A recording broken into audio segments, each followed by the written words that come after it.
Welcome to another episode of Mormon Discussion Podcast. I'm your host, Bill Reel. Grateful for the chance to be with you today. This is going to be, I think, a really fantastic conversation. I'm going to bring on a good friend of mine, Cory Reese. Cory, how are you doing today? So Caught you in the good. middle of a drink there. How are you doing, Bill? I'm doing so good. And man, there's been so much interaction lately where your name has come up. I was just talking to you off the air. We interviewed Kimber Dutton, who's started a new and really cool podcast where she's really helping women primarily, but I think humans in general, kind of reclaim themselves. And I think it's Just Be Your Bad Self, the podcast. And she interviewed you. And then Brittany Hartley and I had her on the Almost Awakened podcast, and your name came up there. And Brittany, not knowing you and I were friends, said, we got to have this Cory Reese guy on. And so I said, I'm actually interviewing Cory tomorrow. And I'm sure that he'll be happy to come on with the two of us and have a conversation. And I let her know that you and I had done an interview with Mikkel back in the day on Almost Awakened as well. Yeah. And so first, let me give you a chance to just give like a brief bio of yourself, give people kind of your credentials, let people know what you're doing. And then we'll talk about this list, how this list came about, and then we'll dive into it. Does that sound good? That sounds awesome. Perfect. Yeah, I've been a social worker for about 20 years now. I have some background in working in like residential teen treatment. I've been in medical social work for a really long time. I think around 17 years doing like dialysis, working with dialysis patients.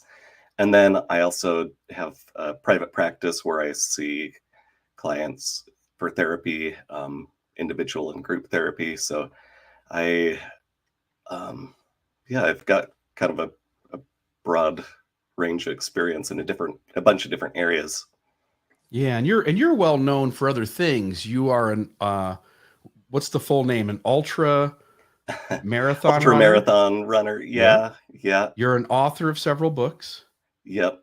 Books that have 3 done quite books. well. Yeah, and so folks, if they do a little Google search for Cory Reese, I think you're the first Cory Reese that comes up. So, so interesting. I wanted to get, maybe fill us in a little bit about how you got into, or at least started to help people who were dealing with faith crises in Southern Utah, which is, again, primarily a Mormon community. And so the folks that you're helping are primarily people who are deconstructing Mormonism, or disaffected in some way from it. And you really have, in the last several months for sure, made a major attempt to be kind of an outreach to those folks. Yeah, my wife and I left the church, I think a little more than 4 years ago. And what I've noticed since then is that a lot of people can step away from the church or go through like questioning their faith or however that looks, and they can navigate that okay with maybe a spouse or friends, and they can kind of figure stuff out. It might take some time and effort and work, but they can get through it. And then there's some people who really hit a lot of roadblocks. They run into a lot of the depression or grief, but they have huge impacts from extended family, and those people I think need some extra help with therapy. And so I'm kind of fortunate to have been on the side of a total believing, active, faithful member, and then to be at this point where I'm no longer a member, and I've experienced that process. And then also with the background in therapy, I just feel like this is my passion to help those people who might just need a little bit of extra help. Yeah. And so I know that you've been both one-on-one as well as group settings, working with folks who are really just in that space of time where things are just deeply difficult. It's a strange thing, right? Like Mormonism does this thing where it claims that everybody who steps away ends up miserable and broken and less than. And the reality is that most people who leave after some time has passed, they report things being much better being improved from when they were in. And yet the church is right. There is a gap of time shortly thereafter, as you start deconstructing and become disaffected, where things are really hard. And there's reasons for that. And we're going to get into those today. But would you mind spending a moment? So this list that we're about to go through, will you explain how you came about getting this list and what it is exactly that this list contains, that we can, I don't mean item by item, but like generally speaking, what this list is, so that folks can get a feel of kind of the direction we're going. Yeah, I did a 8-week faith transition group that just wrapped up a couple of weeks ago. And so the first day of the first day of the group, I asked them what are the main struggles that they're experiencing that led to them seeking therapy. So it kind of gave me just an overall picture of what roadblocks people are hitting, and to the point where they're seeking out therapy. Yeah, and I would say that these are responses that I got from the group setting, but they're consistent with what I see in individual sessions too, where people are seeking therapy. Yeah. And as I went over the list over the last few days, kind of thinking about our conversation that was coming up, these all hit home very much. These are the issues. And as you're pointing out, they're self-reported. So it's not like we're going, hey, this is what a person in faith crisis experiences. Right. Rather, this is what these folks say they're experiencing personally. And I want other folks to know one little thing I want to mention too, which is some of us are very heady. We negotiate ourselves through our life and the world around us by being inside our head and being analytical. Some folks are very much in their heart, and some folks are very much in their gut. For instance, we did an Enneagram conversation a few weeks ago, and the 9 personality types are divided into 3 sections: people who kind of operate through their gut, heart, and mind. And that seems to be true as I see people. I would just note, if everyone listening today could at least try to kind of sense into their gut as we talk about these things, I think it'll help you better connect with the struggles that folks are having. Because there are analytical reasons for why things don't add up in a particular religious system.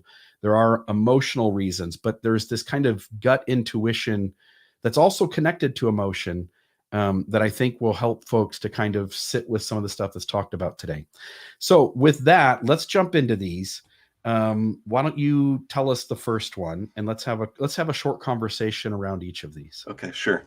So the first one that someone mentioned was how difficult it's been losing community. So this person said that some friends, neighbors, and family members don't talk to me anymore.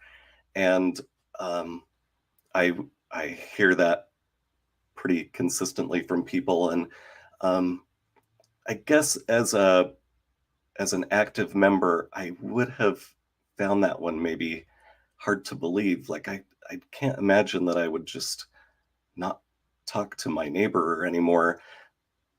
But that isn't always what people are experiencing. There really is a genuine loss of community, and a lot of people say that suddenly it kind of feels like there's a wedge in between friendships sometimes, where there's an elephant in the room that people don't really want to talk about, and so it just starts to feel kind of tense or awkward. Yeah, I with each of these things, I made some notes, and some of these I wanted to word exactly a certain way, and so I actually wrote these down. And here's what I wrote about that first one. I said, high demand fundamentalist religions do something really unhealthy. They intertwine their religious system with a person's community in a way that outsiders are distanced and insiders are your closest friends. It feels so right on the front end, but when you no longer believe what that community believes, your parents and siblings who are also believers put distance because you're now the apostate.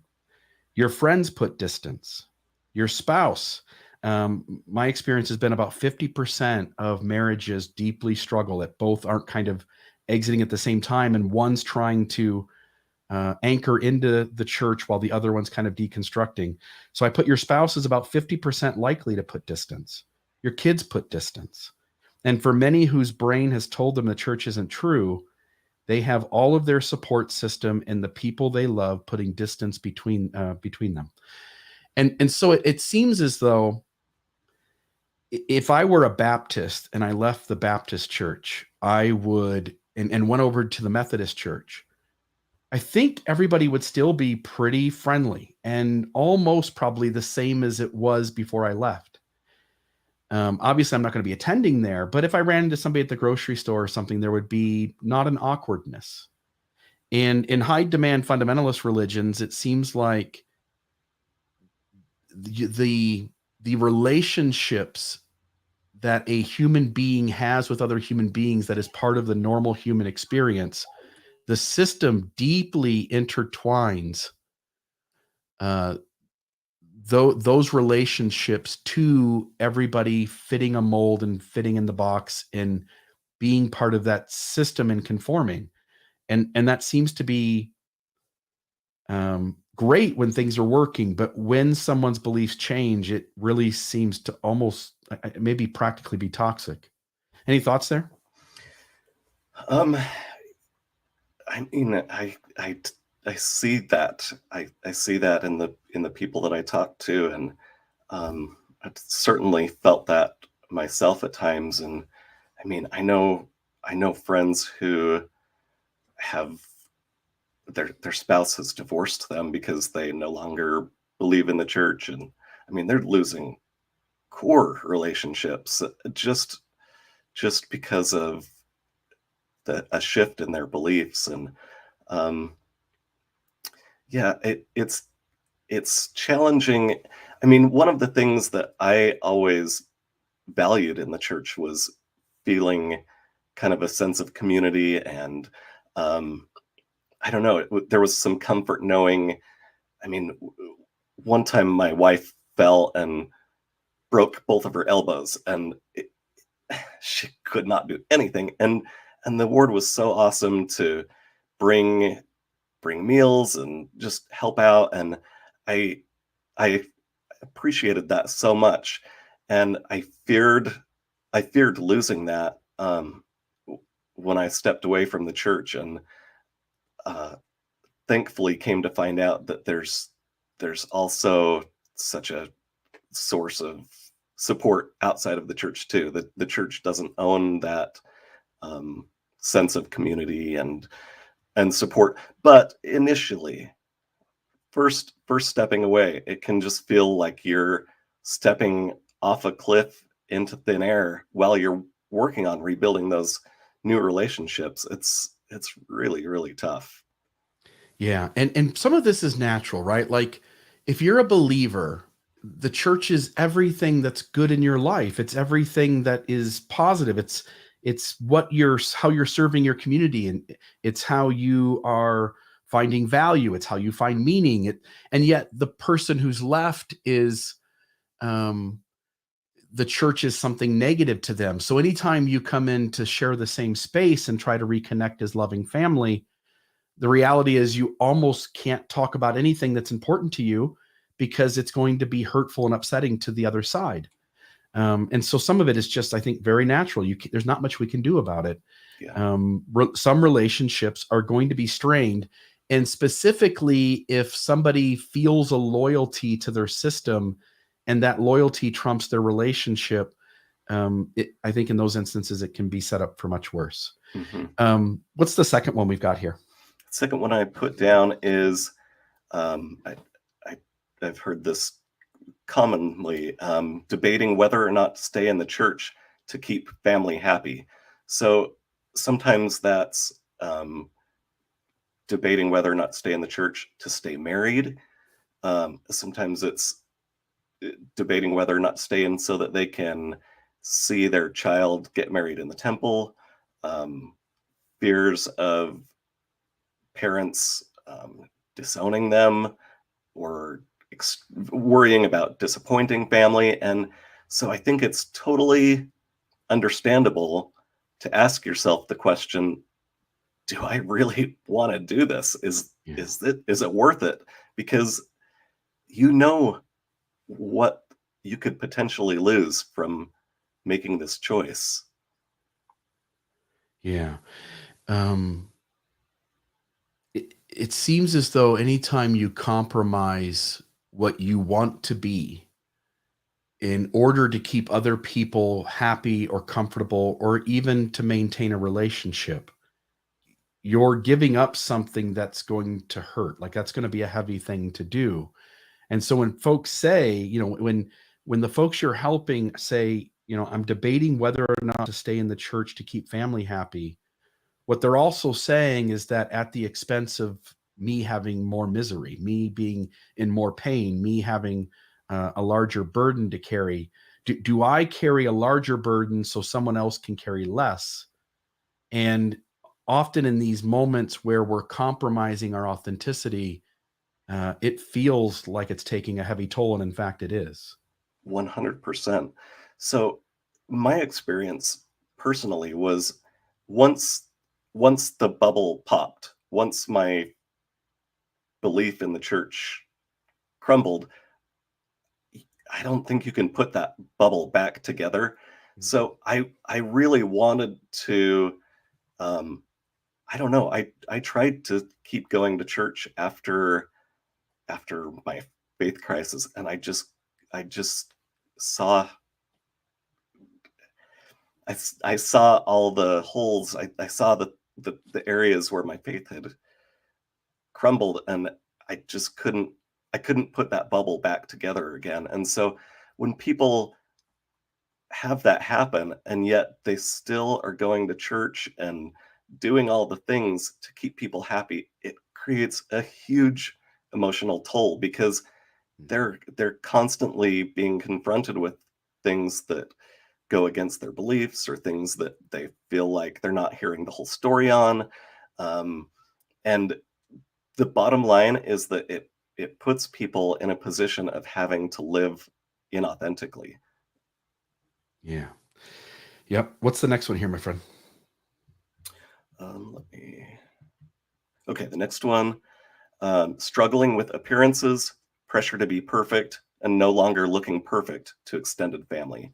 I think that that issue of perfectionism comes up quite a bit, and if you choose to step away from the church, then you're kind of abandoning that quote unquote perfect view that you're putting out to others. Yeah, there's a thing in there's a thing throughout life, but there's a thing in high demand fundamentalist religions called costly signaling. And it's this idea that when you belong to a very dogmatic, rigid group, there are all these acceptable and encouraged modes of behavior that signal that we are believing members of the church. We fit in the box that Mormonism says we need to fit in, so that we can all be seen by the rest of the community as being believing Mormons. And this idea of signaling that to each other to keep up appearances. So when you and I were believing and were active, we'd get up on Sunday morning, we'd throw a white shirt on and a tie. Our wives would get in dresses. Our kids would be dressed up in their Sunday best, quote unquote. And we'd all go to church, and all the lessons were designed to keep us from ever really sharing with each other how hard life is. Our job was to smile at each other and pretend everything is good. And so the couple and their kids in the pews to my right, and the couple and their kids in the pew to my left, everybody appears to be happy and hitting it out of the park. Their clothes are clean, their jacket looks nice, the dress is beautiful, kids are smiling. And what I perceived was I was the only one who was failing. And what you realize as time goes on, because the system again, I was a convert, but for most people who are born into the church, you spend a lifetime pretending in church everything is okay. And Yeah. there's never lessons designed to ask you about the hard parts of life. And so even when you go to next door to knock on your neighbor's door and to share a Book of Mormon with them and to share the gospel with them, you do so from the standpoint that you know that you have to portray Mormonism as this really awesome thing, and there really isn't any safe space to go like, yeah, it's not all perfect, it's not all beautiful. Yeah. And so we are taught from the very beginning to put up these appearances. And so when you deconstruct it and you step out, now you have that going, but you also have this other thing, which is that Mormonism doesn't tell one single positive story about people who leave. And it does have dozens of negative stories. And some of them are, chafe among the wheat, tares among the wheat, lazy learner, apostate, faithless, wanting to sin. And there's, a bunch more.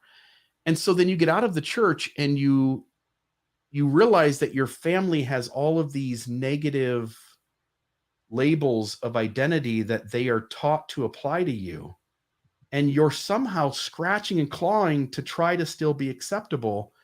And so there's a lot of pressure on somebody to continue to pretend to look the part, because living your own life outside of the Mormon construct, it comes with judgment from your family and friends. Yeah.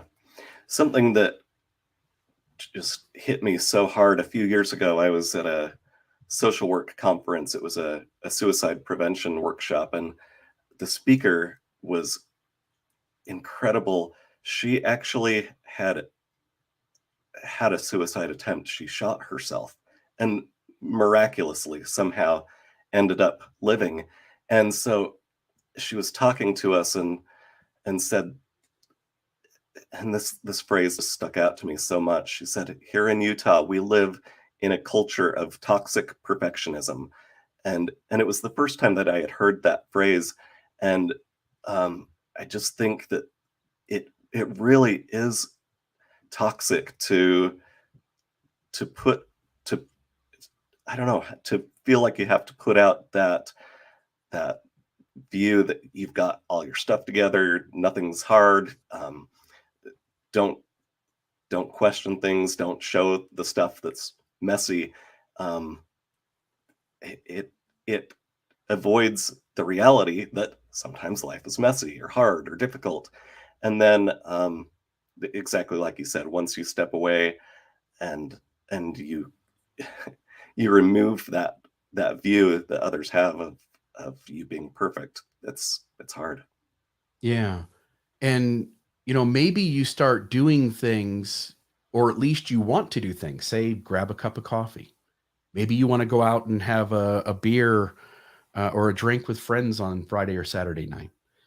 Maybe you want to show up in your world a little different than what Mormonism had as a prescribed way of doing things. It becomes really obvious that your family is going to see you as having fallen off the track, when in reality, you're just living a life that the rest of the 99.9% of human population are generally doing anyway. Mm-hmm. And so it's easy when you leave Mormonism to have your mode of behavior, which is now normal, be labeled by people inside as being broken. And so there's got to be fear all over the place of like, my dad's going to think that I'm some vile person, when in reality, I'm just living a normal life now, whereas before I wasn't. Yeah. I think it's crazy. People go like, come on, is Mormonism really a cult? And I go, guys, and again, I'll stay away from the word if you want me to, and you can distance yourself from it if you want, but it tells me what underwear to wear, and it tells me what decibel I can laugh at. Mm-hmm. And that's just the beginning of all the control mechanisms. And so suddenly you're out of the church and you're laughing too hard and you're wearing normal underwear and you're having a drink on Friday night, and it just becomes so easy for the insiders, which are such a small portion of the human population, to label you as bad. Mm-hmm. And as somehow fallen, when you really just kind of jumped into a normal life. Right. Yeah.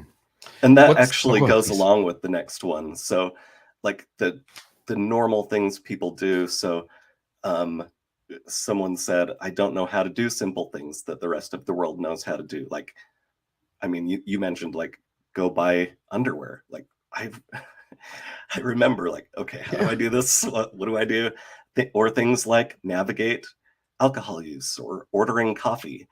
Um, some people have anger about not knowing how to do simple things that the rest of the world knows how to do, but we've been kind of sheltered in those areas. Yeah. How does one, as a 40-something-year-old, order coffee for the first time? Some of this has to be it's these really tiny things, and they have to be overwhelming to these folks. Yeah, they are. I did an episode once talking about coffee because I wanted to kind of give somebody something, you know, and my 2 cents would be, you know, as we're trying to talk about these things, where we can maybe offer some advice. I would say, if you want to know do you drink coffee, Cory? I do. Yeah, me too. I love it. It's an important part of my morning. Same. My wife thinks it's an addiction because I tell her I have to have it, but not have to have it like, oh my gosh, I gotta have it. Uh-huh. It's like every time I have it, my mornings are better than the days I don't. Uh-huh. Why wouldn't I have it? Uh-huh. And so I would just say to folks, like, if you're wanting to navigate some of these things, if you have friends that are out, talk to them. Obviously, you're probably already doing that. If you're missing some of that community, reach out to me, reach out to Cory, Sure. reach out to folks that you trust, have your best interest at heart, and ask them how they navigate these things. And it may feel embarrassing because you're naive to how to do it, but the reality is that's not your fault. Yeah. And if someone reached out to me if a 55-year-old man reached out to me and said, "Hey, Bill, I'm wanting to order coffee," I wouldn't think that's funny. Like, we might have a chuckle, but not in the way that that person would feel shame over. No. Right. So we should be willing to help folks, and folks are going to have to ask, because this system unfortunately held you back from experiencing those things in life. I was just watching a comedy special. I think the guy's name was Nate Berganzi. I was watching it a few nights ago, and he talked about learning how to drink coffee later in life. And he said it was just so terrifying at Starbucks. Like, he'd get up to the counter and not know what to do and be so scared. And so he talked about this time that he went up and said, I don't know, I'll take coffee with cream. And the person across the counter said, "Coffee with cream?" And the guy said, "Yeah, I'll take coffee with cream." And she said, "Coffee with cream?" And he's like, "Where's the miscommunication?" So he's like, I don't know, where are we not on the same page here? So like 2 minutes later, she put his drink on the counter, and it was coffee with whipped cream. So somehow he had miscommunicated what he wanted and got coffee with whipped cream instead of coffee with cream. So he just talked about how daunting it is, and how sometimes you can end up with whipped cream on your coffee. It's scary to do those little things. There's been so many times that I've walked into a Starbucks in the front end of having left Mormonism, and I'm just overwhelmed by the menu. Like, what's a frappuccino? Yeah. What's a mocha? What's a what's a cold press coffee versus cold brew? I don't know. Yeah. And so you almost like the line's building up behind you, and you don't have a clue what you're doing. My first time dipping into alcohol, I ordered wine in a box from a company, which is you get the shittiest worst wines possible, and get 12 in a box, and now you're stuck trying to figure out how you're going to drink these things. So we would just give them away to friends like you when we'd come over for a party or something, just to get rid of them, because they were horrible. And so folks don't know how to navigate leaning into figuring out what their taste is in alcohol, leaning into how they want their coffee to be. I wasn't even ready the first time I drank coffee as a teenager a little bit. And then I jumped back in as an adult on the outside of this faith deconstruction. And I get a cup of coffee and my heart starts racing. Have bathroom issues, which anybody who's started drinking coffee realizes. And you're not ready to navigate that. And you need somebody to help you, because it's going to take a month or two before you kind of get acclimated. Yeah. And then in the course of getting acclimated, on the other side of that is pure joy and bliss, right? Yep, it's pretty great. Yeah. All right. I want to read something here. This was in the previous one because we're tying these two together, and I think that's really, really good to do. In regards to appearances, in regards to trying new things, believing Mormons have taught deeply who is in their tribe and who is out. To be an insider, one must appear to be inside a box. One must avoid certain outward signals. One must give certain outward signals. One must look the part. Once you no longer believe in a code of behaviors or a set of beliefs to continue pretending to fit that mold and continue to give those signals, while one's mind no longer wants to live that way, such comes with anxiety, stress, depression, frustration, sadness, and on top of that, additional trauma. Anytime you're pretending to be what others need you to be, and you don't feel the freedom and safety to be yourself, it's going to come with hurt and pain. And some of that's going to sit inside you and need some extra work to kind of process it. I wrote here, Mormonism is an orientation to the world that only 0.1% of people adhere to or believe.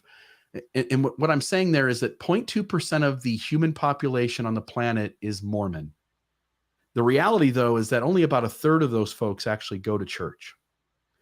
So we know that the actual number of people who are in Mormonism, they believe it, they're trying to live it, they have faith in it, they believe that these rules and behaviors are on some degree what God wants us to be and do.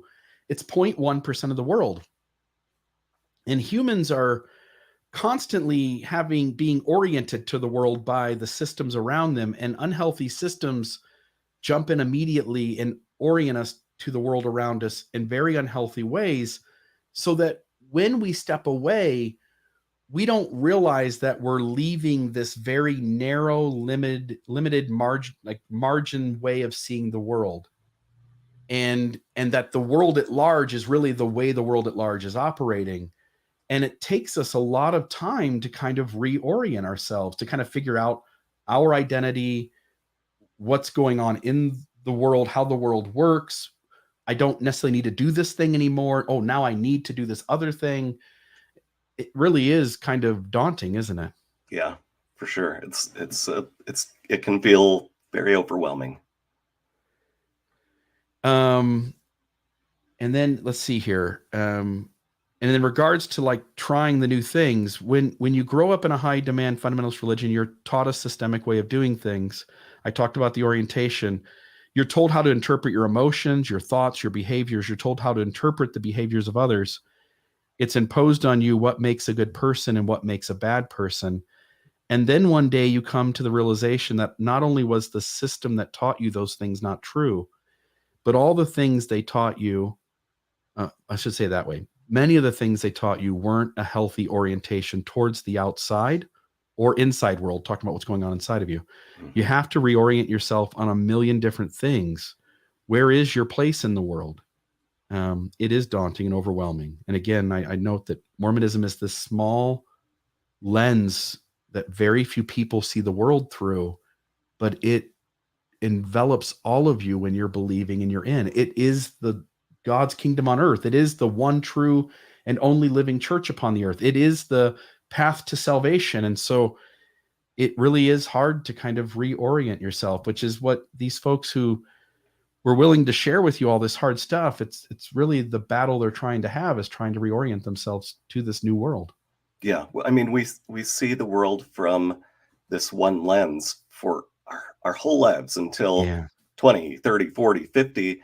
And then when that lens cracks, it's I don't know, like just you're kind of forced to see the world through a new lens. And I think a lot of people realize that their lens before was kind of limited. Yeah, totally. What's the next one?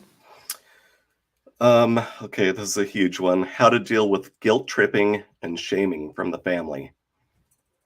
So, I mean, I guess what really bothers me is the lack of boundaries that I see a lot of times, where I just don't feel like it's really a parent's role to chastise their grown adult child for wearing a tank top or having a coffee maker on the counter. That just feels like it's crossing boundaries that parents shouldn't be crossing. But I don't know. I think a lot of times people just feel like they want to save the lost sheep, and sometimes that shows up as guilt or shame.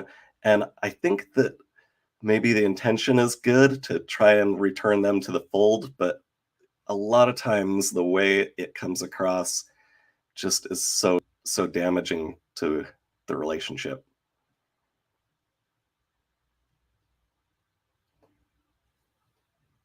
You're muted, Bill. Thank you. I put here, the system you previously belonged to imposed mechanisms that allowed us to shame each other, to manipulate each other into right behavior and right thought. The system also creates 1,000 unhealthy boundaries and imposes these as normal. When people leave, they often wake up to the unhealthy system's mechanisms. They now see shame for what it is, often an unhealthy tool to manipulate people into conforming. Trying to maintain a relationship where one no longer wants to be manipulated with people they love who still believe such manipulation is appropriate can be extremely difficult. How do you help your family come to grips with no longer fitting in their faith system's box? And I've experienced this myself. People often go, Bill, you're so brave. You go on and you do these podcasts and you expose Mormonism for its unhealthiness. And I say, no, that's not really real. Like I'm privileged. My wife and my children left right with me. I'm a convert, so I don't have any parents to worry about. I don't have any other extended family, no siblings to worry about. It was easy for me. And even with that said, I have family on my wife's side that this has been absolutely a big deal to overcome this. We've had times where anytime I would be like, hey, this is my problem with the thing you're saying, and I have a different perspective. Anytime I would come into the space and act as though my point of view had as much privilege as their point of view, somebody immediately oversteps the line of healthy behavior and tries to put me in my place. And the reality is that for whatever reason, the believers get to continue to talk about the things of belief, their callings and the prophet and general conference. And the folks of us who step away don't really get to say the same kinds of things from our point of view. And it feels horrible because every time you do, somebody seems to step in and want to shame you or manipulate you back into being what they think you're supposed to be. So as you're pointing out, nobody should ever go into someone's home, even if that person is your child, because they're now an adult, and say you shouldn't have a coffee maker. Like, only through this tiny lens of Mormonism does that make any sense at all. And so there has to be, as you pointed out, boundaries, which I think we'll get to here in a moment. But the solution for the folks who are struggling is you have to start setting boundaries. And that's a whole nother thing. And that also comes with risk and reward. It comes with fear. It comes with the risk of rejection. It comes with the risk of having additional shame come in. It has the risk of hurting relationships.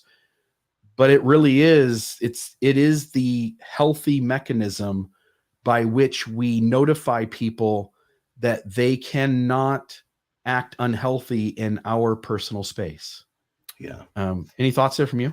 Yeah, I think it really does boil down to boundaries. What I noticed in my own personal experience, and I have seen this consistently with others, when my wife and I went and talked to our bishop for the first time and told him about our choice to step away, one of the things that got brought up was how we were basically putting our eternal family in jeopardy. Like we were betraying our covenants, and to think about think about the kids. Like we're jeopardizing their eternal salvation too. And one of our family members, I mean, just to go back to that for a second, that's seriously unhealthy and manipulative. And then one family member said, I just think you're making a big mistake. Let me issue you a challenge to read the scriptures every day and pray every day. And we said, I assure you, we have done those things. We wanted the church to be true. We didn't want to be doing this. This is very difficult what we're going through. We were looking for every reason to find the church to be true and couldn't. So trying to guilt us into doing more of those things, we were already doing those, and it didn't work. I think it's rooted in the church doesn't give any positive story of why someone might leave and it would be good for them. And members sense that, right? They're given these stories about Thomas Marsh left over milk strippings and Simon's Ryder left because his name was spelled wrong. And those are just nonsensical stories. They're absurd. When you dive into the history, those two individuals specifically, and really any other story where we do this, the reasons people leave is much more complex. It's much bigger than any one issue. And it sure as hell isn't a simple story that my name was spelled wrong. But the church wants to simplify those stories and it wants to attribute the reasons. And what ends up happening is that members don't have any way to go, oh, like you left over history. That's right. Our history is problematic. Our history has contradictions. Instead, it allows them to feel safe and comfortable by telling the person deconstructing that something's wrong with them. Because if something's not wrong with the person, then something might be wrong with the religion. And if folks feel that, suddenly the rabbit hole is right there in front of them. Yep. Yeah. It's easier to blame the person. Yeah. Because my church can't be the problem. Right. Yeah. What's the next one, my friend? Let's see. Okay. Like we talked about, needing to learn how to set boundaries because I've never learned how to in the past. So some of the specific examples with that, like, I don't know, bishops' interviews where you're asked very personal questions that normally would not be asked by, say, an adult when you're a teenager. But we aren't taught boundaries to be able to say, actually, I don't want to, that's not your business. I don't want to talk about that. Or I don't know. I mean, I've sat through lots of ward councils where really personal stuff is talked about with people in the ward that I feel like may have been inappropriate, but there just wasn't recognition of boundaries, what that even means. And then, so that's kind of a broader picture, but then just if you bring it in, just, I mean, a lot of times it's boundaries with parents or spouse that we just haven't really been given good role models on what that means, how to do it, how it shows up. It's really difficult. And then say you're a 40-year-old person leaving the church and your parents have been used to a certain way for 40 years where the boundaries are very permeable, and then you suddenly set firm, clear boundaries. That's difficult for the receiving end. Parents don't like that, or extended family or friends that you haven't had boundaries with before that you suddenly set boundaries with now. It kind of throws them for a loop when you haven't had those boundaries before.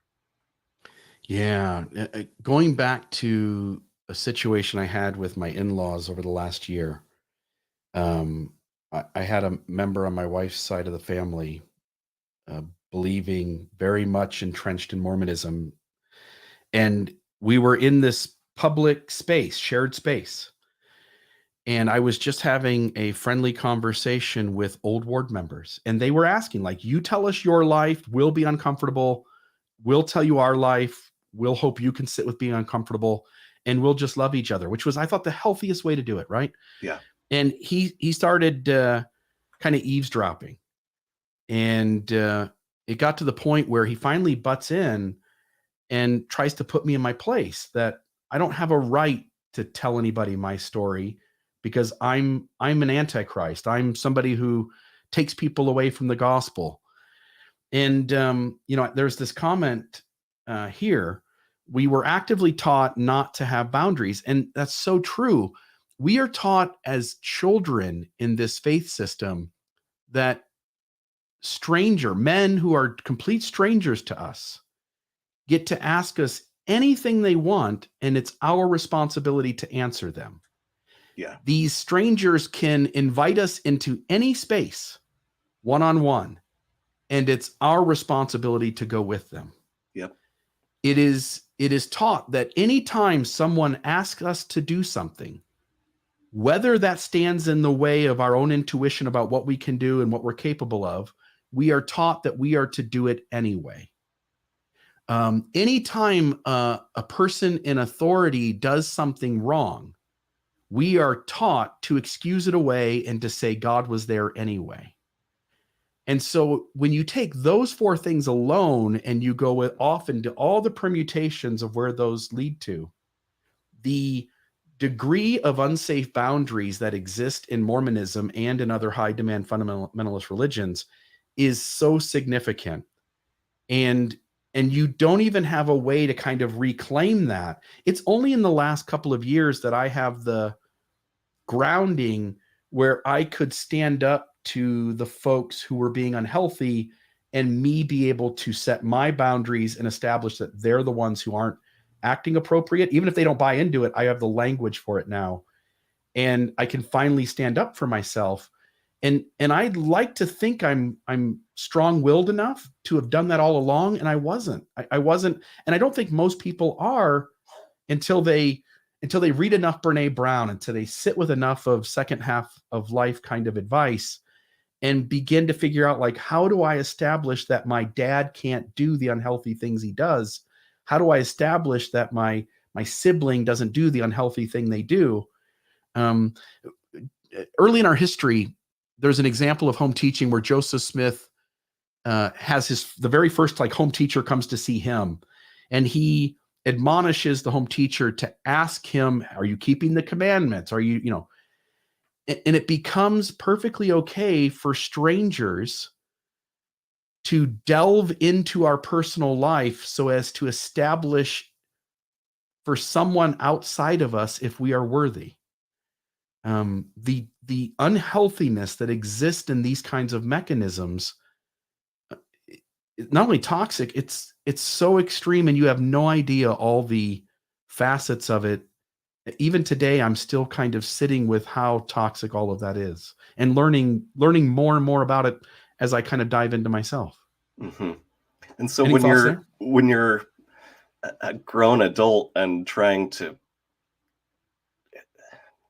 figure out what boundaries even mean, and then how to set them and how to enforce them, that is so uncomfortable and foreign and scary and daunting, because then you're faced with what's the other person going to think? Are they not going to like me? And just being willing to sit with that, being willing to accept it.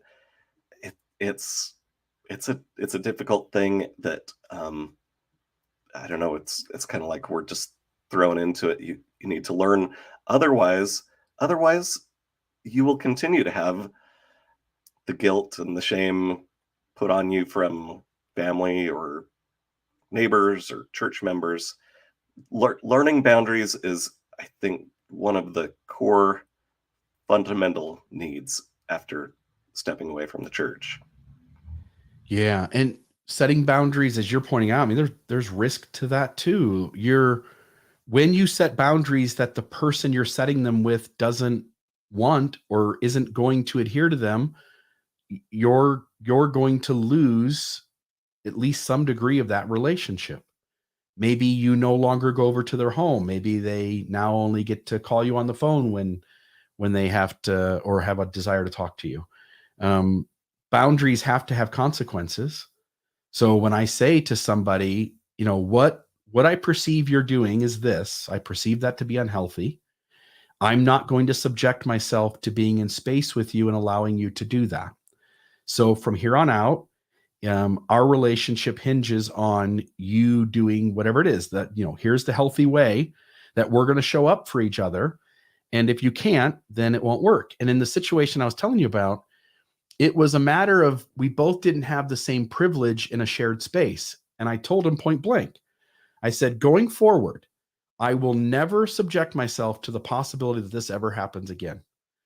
I said, the only way I will be in relationship with you is if anytime we are in a shared public space, I have as much privilege as you do. If you have the ability to talk about your life, then I have the ability to talk about mine. If you have the ability to tell me the good things about your faith, I have the ability to tell you the negative things about your faith because it was my faith too. I said, if you can't do that, then we cannot be in relationship. And this person basically said, I can't do that. And they didn't say it in the healthiest of ways. And my response was, then you can fuck off. And we haven't spoken since. And I don't know if we'll ever speak again, because I will never be in space with that person until they acknowledge that what they did was wrong. They know why they did it. They know what they did, and they've solved something on their end so that behavior doesn't show up again. Otherwise, I can't be in space with you. And so I've lost that relationship. I didn't want to lose it. I want this person in my life, but they can't be. And so when folks set boundaries, it isn't always going to go well, but you're protecting yourself and you have a right to do that. Your thoughts? Yeah, 100%. I mean, what's so terrifying is the reality that you could jeopardize some of the relationships that you care about most with the people that you care about most. Close family. Sometimes they have the hardest time respecting boundaries, and then you just have to ask yourself, am I willing to live with the toxicity if that's the case, or am I willing to set the boundary and stick with it? It's not an easy choice either way. No. And every person should feel safe to make whatever decision's best for them, right? Some folks may say it is better for me if I endure some of this toxic behavior and maintain the relationship. And to those folks, as you're saying, more power to you. For other folks, they may say, look, I can't do this and be okay. And so I'm going to establish boundaries at the risk of losing the relationship. And, honor, kudos to them for taking that step. And so it really is an individual decision, and there really isn't a right or wrong. But I think it also should be said that every single human being has a right to healthy boundaries in their life if they want them. Yeah. Yeah. It's key to this faith transition thing, learning that tool of setting boundaries. Yeah. And there are plenty. I was just going to acknowledge the Emancipate Your Mind podcast has an episode on establishing boundaries, actually a couple of them. And Emancipated Coaching, which is Terry Hale's coaching site. There's just a document there that talks about how to set boundaries as well. And, you're a therapist. Any good therapist that you see can have these kinds of conversations with you as well and help you kind of work out, in real time as you're kind of talking out loud, what amount of risk you're willing to take, what the consequences can be, what the array of consequences can be by doing that, what you're enduring and taking on by not doing it.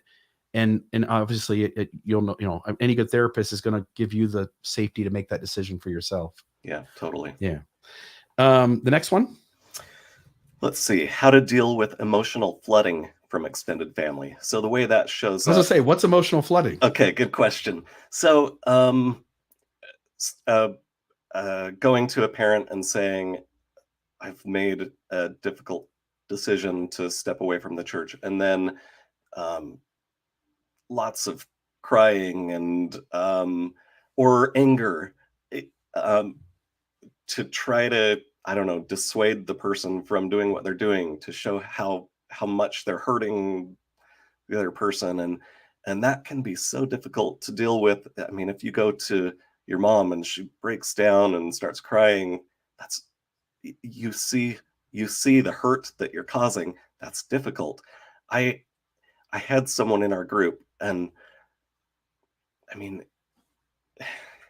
you'd like to think this kind of thing doesn't happen, but unfortunately it does. She talked to a parent and said that she no longer believed in the church, and the parent said, I and broke down crying, just utterly destroyed, and said, I I would have rather you come to me and said you had cancer than that you no longer believe in the church. And that just completely destroyed her, that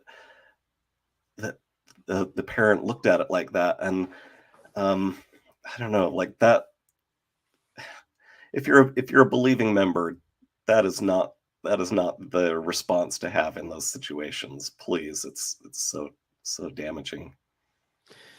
Yeah, and we think in your head you think that's crazy. Like everybody knows you shouldn't say that, but how far away is that really from teachings in Mormonism that were reiterated over and over about, you're better off to come home in a casket from your mission than to come home having lost your virtue.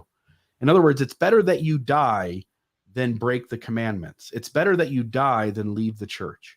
Yeah. And so we as Mormons are taught to see the world that way, that it is better that our loved one have a horrible disease in a short life than live a life outside of the tiny lens of Mormonism.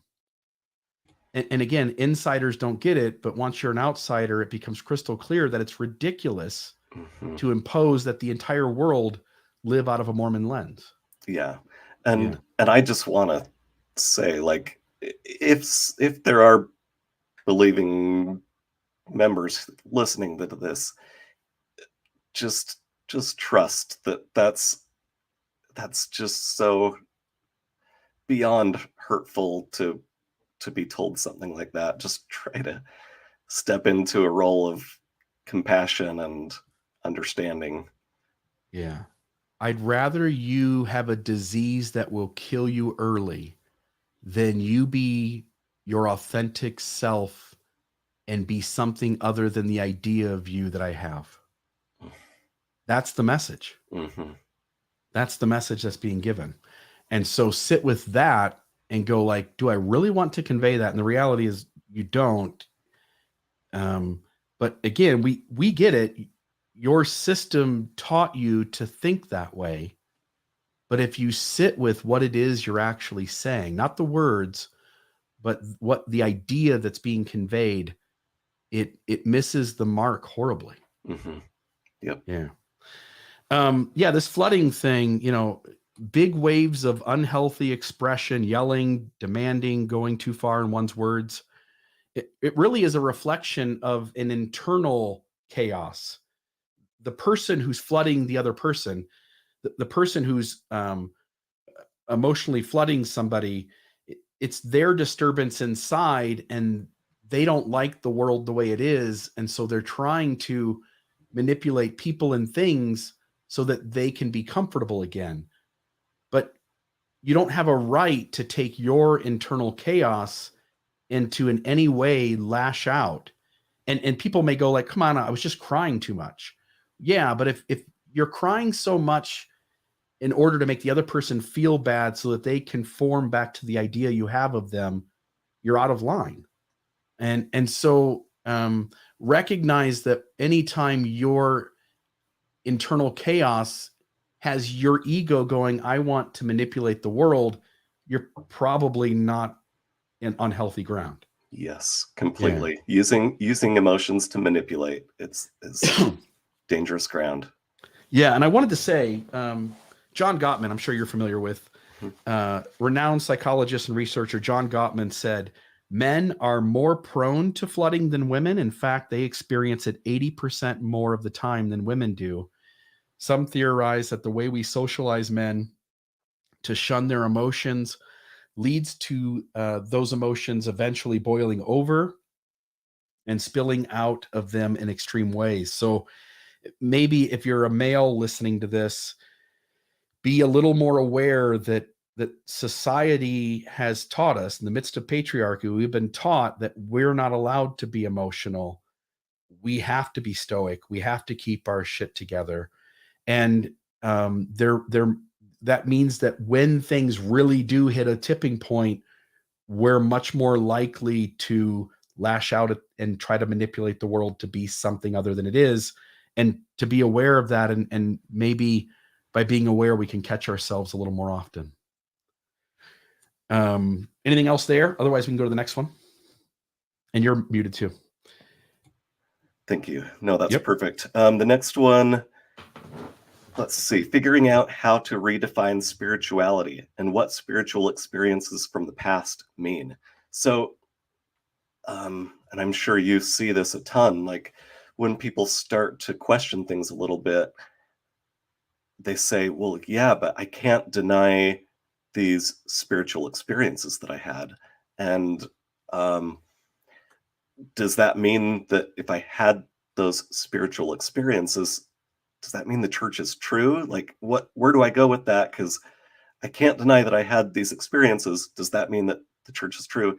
Because that's what we were taught. Like, if you feel the Spirit, if you have those spiritual experiences, it's an indication that the church is true. That's the Spirit testifying to you of the truth of the church. And so, if you start to question things, what do those spiritual experiences mean? And then once you step away from the church, where do you go with spirituality? What does that word even mean? So that's something that is so common that I've seen with people. Yeah. Mormonism, and obviously every unhealthy system, religious or not, is going to do this. But Mormonism hijacks normal uh, human phenomena and relabels it something else. And here's just one example, which is the um, elevation emotion. Jonathan Haidt is a social scientist, and he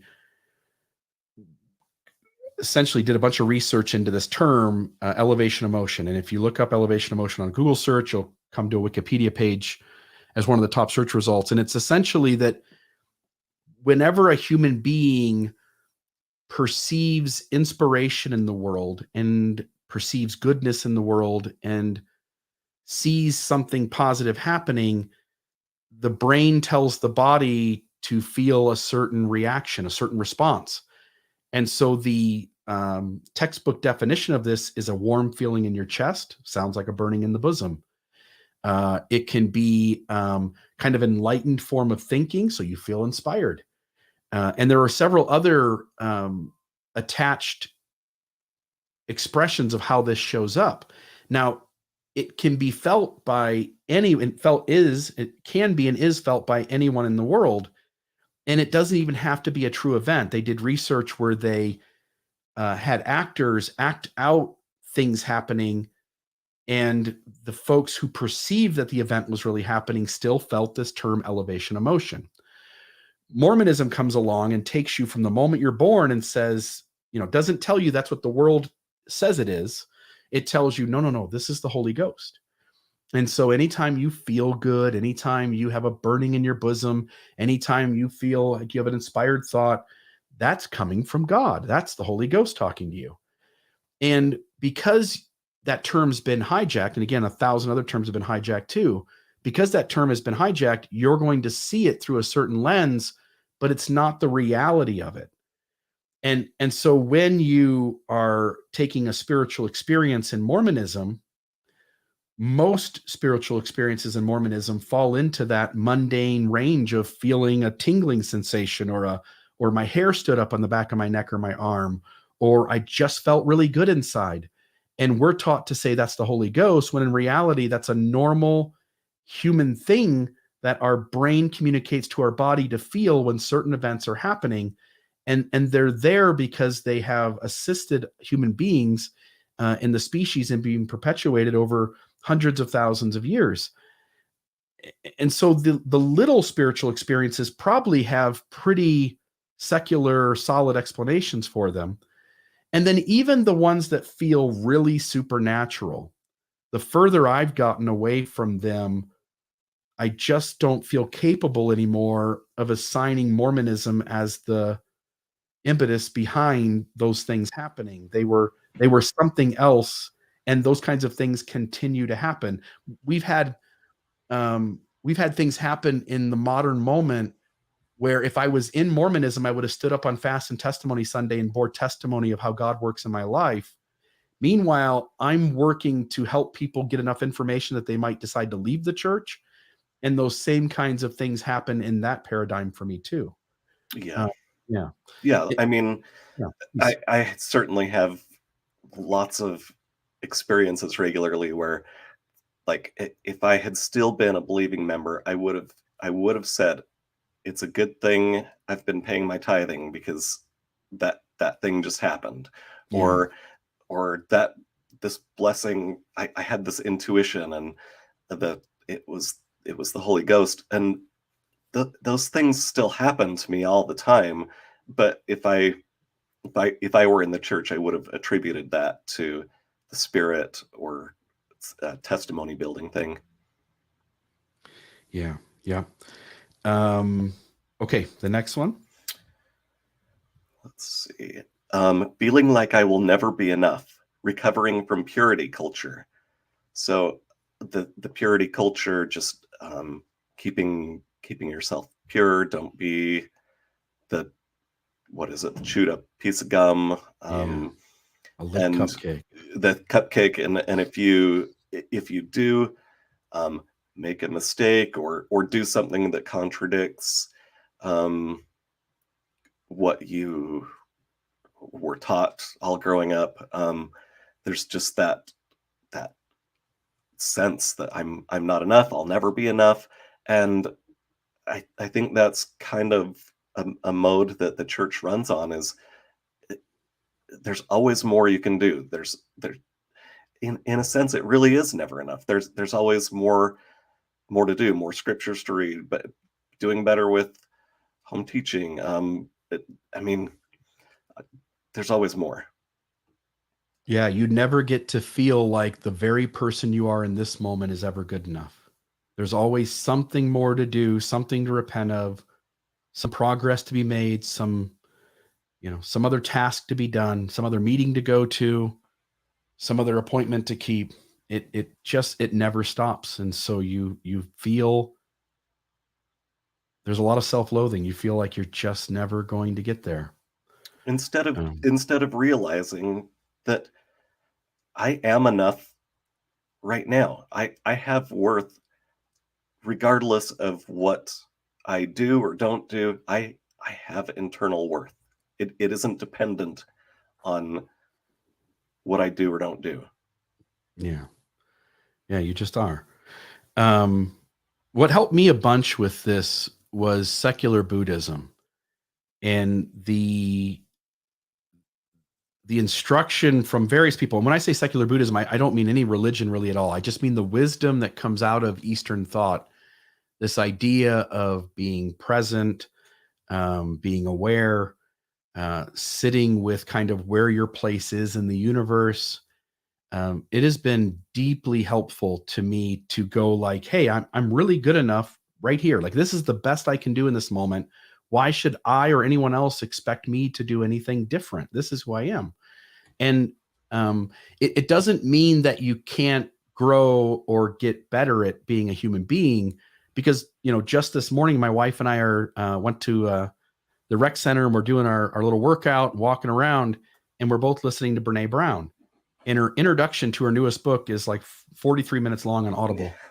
Yeah. And we got done with the introduction, and all of a sudden you hear that voice go, chapter 1. Uh-huh. And my wife and I look at each other like, was that just an introduction? And it Right. was 43 minutes. Right.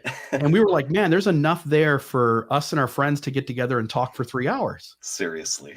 So by listening to things And I would call Brene Brown a secular Buddhist. Like, she's pulling from that kind of Eastern wisdom.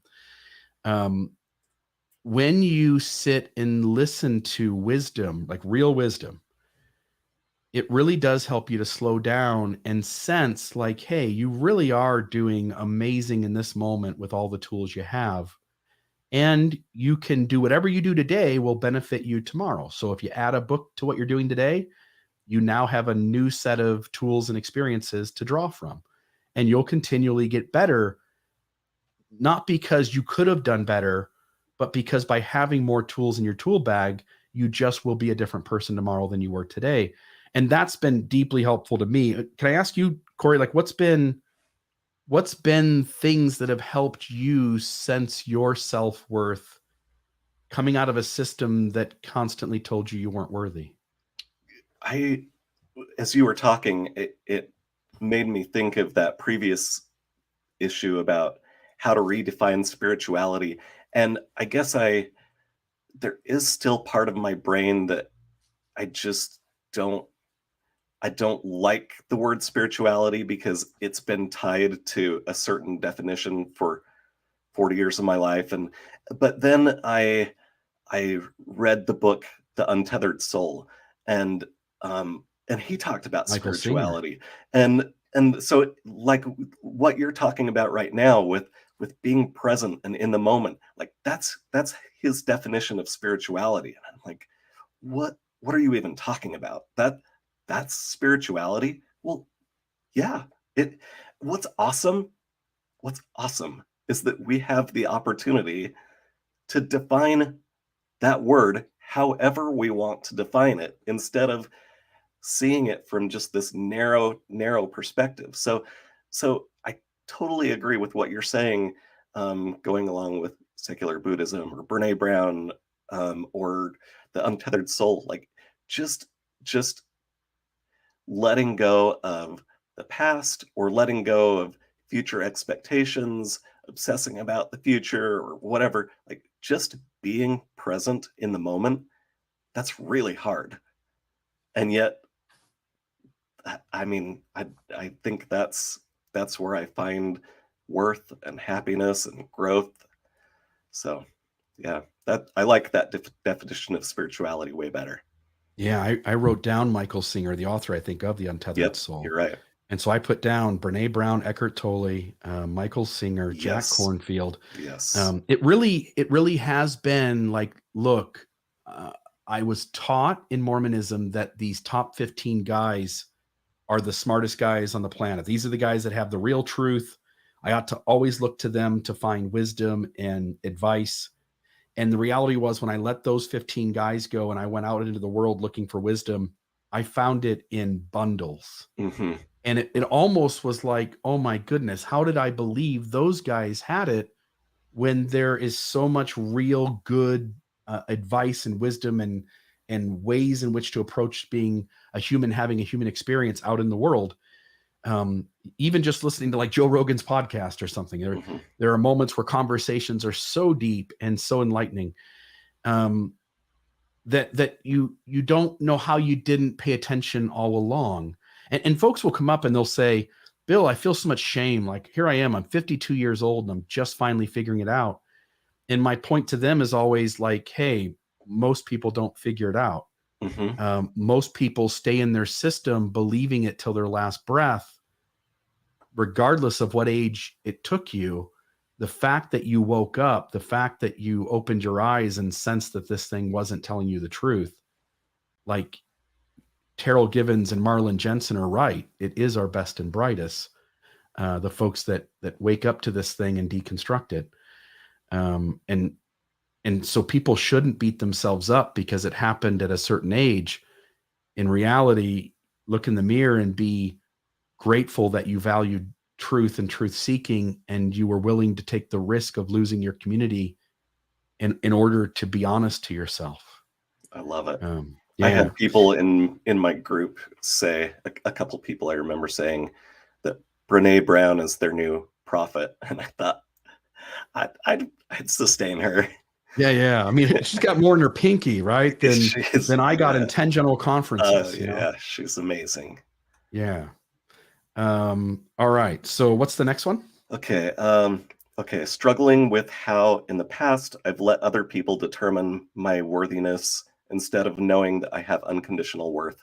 So, kind of like we talked about earlier. I mean, I just uh, I have a hard time with I don't know, going into a bishop's office and this guy sitting across from us determining our worth, and I don't know, something just doesn't feel right about that. So um, I think it's coming to recognize that we have automatic self worth. It's just there. Yeah. It would take hours to expound on this, but I'll just throw a little idea out that I think folks can maybe sit with if you just get up one morning and just sit with this thought for 20 minutes. But Western religion, and I totally get it. Some Western religion actually came from the East, but the monotheistic religions, Islam, Judaism, Christianity, there are lots of teachings in those three that suggest that human beings were sent into the world, that Jesus came into the world. And what Eastern thought seems to want to indicate is that we came out from the world, that the world is us. Eckhart Tolle said that you are the universe expressing yourself as a human for a little while. And when I sit and think about what's happened over 13 point something billion years, the reality is that everything on the planet right now is an outgrowth of what was there originally. And hence, we humans think we're separate. We sit inside our heads and go, no, I'm Bill, and that's Cory. And our egos allow us to tell that story. But the reality is the planet is a tree, and we're the leaves on the tree. And we are the tree in the same way that the leaves are part of the tree. And if people sit with that for a bit and you just realize like you are the universe having this consciousness at this given moment, there's something that is in that idea, at least for me, that helped me to sense like my worth is simply, I'm just an expression of the universe right here in this, in this skin suit, and you're doing it over there in yours. Mm-hmm. And it really isn't about like which one of us is better or which one of us is this or that, which one of us can play an instrument, which I know you play piano. I can't play piano for nothing. We all have different gifts and abilities. And again, it isn't it's the universe expressing itself as each of us has those things. Yeah. And maybe spending some time kind of in that rabbit hole, which it can be too, Mm-hmm. will take you out of some of the negative, intrusive thoughts of Mormonism. Yeah. I think the people that you mentioned, Eckhart Tolle, Brene, Michael Singer, those ones will give you a definite shift on how you see those things. Yeah. And this person here said, what is real wisdom? It's the trust thing issue I'm struggling with. Anytime somebody's telling you that the answer is outside of you, like you have to trust me, I've got the answers for you, I think there's something wrong there. I think real wisdom when somebody teaches you to look inside yourself, maybe wrestle with a concept, wrestle with a thing, think a certain kind of thought for a moment and meditate upon it or contemplate on it. But at the end of the day, go inside of yourself and figure out what it is that's going on. Anytime someone tells you they have the answers rather than telling you the answers are already inside you, I'm really cautious of those people. And I would suggest some degree of skepticism. When I read Brene Brown, Eckhart Tolle, Michael Singer, Jack Kornfield, and there's thousands of others.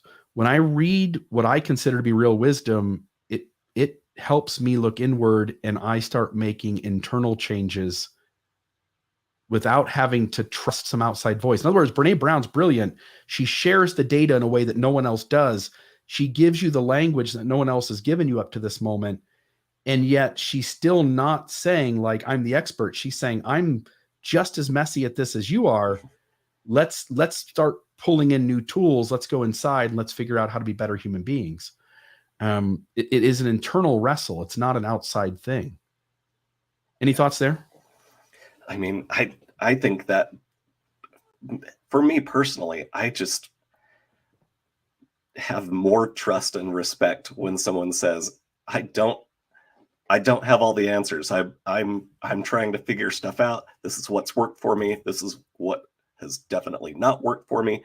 Instead of do it this way, I have all the answers, and if you don't, you're going to get in trouble. Yeah.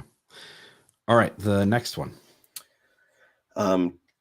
This person struggled with toxic perfectionism. We talked a little bit about that. They said, both personally and in my family, we were a mess on the inside, but needed to look perfect on the outside. So, I mean, sometimes there's abuse going on in the house, but at church, everyone's looking good. But also, just, you don't know when you're sitting at church if the person next to you is maybe questioning things or struggling with something, because it's not safe to show that. And so on the outside, you have to look a certain way, but it's not always an indication of what's going on inside. So working past that perfectionism, it's a tough thing.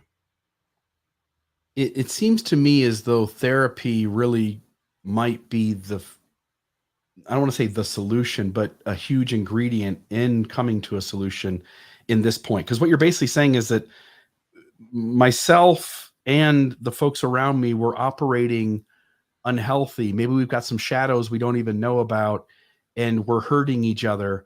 And it feels like at this point, you really do need an objective, unbiased voice who can help point you to maybe some of your blind spots. Mm-hmm. And so I think, at least in my life and what I think works for others, it feels as though therapy would be a big part of kind of beginning to resolve this particular issue. Yeah, I agree. I think just that outside perspective, helping to point out some of those blind spots is so helpful for all of us. Yeah, the things that kind of go into this, you said toxic perfectionism, both personally and in my family, we were a mess on the inside, but needed to look perfect on the outside. This affects authenticity, vulnerability, transparency, trauma, fitting in versus belonging, boundaries, accountability to yourself regarding your own shadows. Yeah, I mean, there's so much there that you're not going to just sit in a 1-hour conversation and work through that. It's going to take you probably years of sitting down with somebody on a regular basis and working through how all that got put in there and beginning to kind of untangle it and look at each piece and figure out what's going on. Yeah. What I have to throw in how grateful I am for people like you and a friend group where, yes, I think therapy is so important to get that outside perspective. And also, I'm so grateful for a friend group where I feel safe to talk about the messy things and know that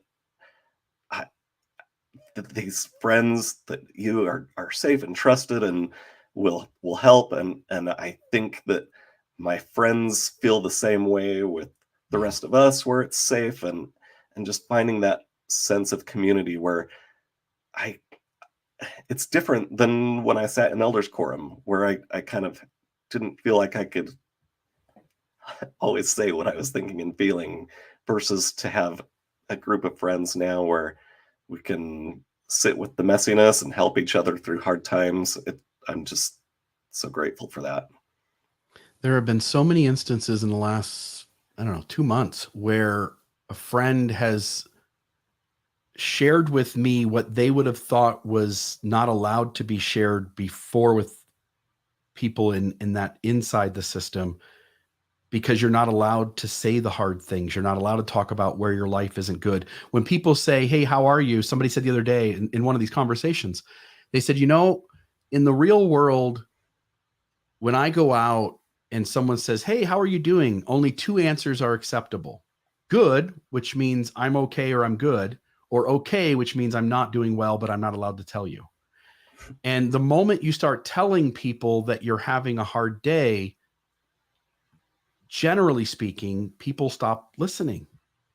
And as you're pointing out, one of the secret sauces here is to find people that really want you to be you. Like, I want to see your messiness. I want to see your shadows. Like, you can show up just the way you are.